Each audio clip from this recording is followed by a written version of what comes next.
Welcome to Rose Petal. In this video, we will learn how to use our application to generate datasets. To start the whole process, we will go to the Dataset section. We will create a new demo that we will work with later on. We will enter a title and select the type of project, classification, object detection, or segmentation. Each of these options allows you to adapt to different types of problems. Next, we will enter the dataset we created and upload the images we are going to work with. These images can be uploaded directly from your device, either by selecting them from a folder or by importing a compressed zip file. Once the images are uploaded, we will create the tags or classes based on the type of product and the specific details we want to analyze individually. This step is common to all types of datasets and is done before the labeling process. This is a key stage, since these labels will be used by the artificial intelligence to detect possible errors or anomalies. These classes or tags correspond to the elements of interest that need to be analyzed, such as the barcode, the labels, or the product cap. It is also possible to define classes to identify defects like wrinkles, stains, or cracks. In this way, the artificial intelligence will learn to recognize both the correct features and the irregularities that could affect the product, so that the product can later be removed from the batch. If a mistake is made when creating a tag, it can be quickly deleted from the same menu, or if it is duplicated, it can be merged with an existing one. Tags can also be created directly from the image panel, in the same place where they are displayed. In this case, we have selected an object detection dataset. This means that the labeling process is based on creating bounding boxes associated with a tag, with the goal of training a model that can locate these elements in new images and detect possible errors. We will create these labels or bounding boxes using two control areas, an upper right panel and a lower left panel. In the upper panel, you can make image adjustments such as opacity, contrast, or saturation. It also includes options to lock the image, zoom in, or rotate it. In the lower panel, you can modify the labels you've created, change their size, create new ones, or move them wherever you prefer. It also allows you to move the image to make labeling easier. Once an image has been labeled, you can move on to the next one.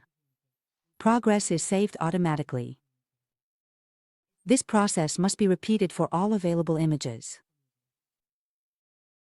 Additionally, the application includes different tools that speed up the labeling process and help you be more precise. One of these is the Magic Wand. This tool lets you select an element by drawing a box or marking one or more points on the image. The system automatically detects the indicated element and selects it precisely. If there is more than one element, the process needs to be repeated. You can also make small adjustments to the labels if they stray from the edges of the object you're labeling. The last tool works based on a descriptive text input, a very brief prompt. You select the product class and reference model. From there, you just need to write a description of the element you want to select, and the system will automatically detect and label all identical elements within the image. Additionally, this tool includes an automatic labeling option that, if enabled, allows you to apply this process in bulk to all uploaded images, as long as the prompts have been defined beforehand. It's important to write the description carefully, since in some cases you'll need to be more specific for the system to correctly identify the element that should be labeled. This option allows you to create labels automatically and significantly speeds up the process. To finish the labeling process, we'll move on to the next image so it gets saved just like all the previous ones. Once all the images have been accurately labeled, we can move on to the final part, training the model.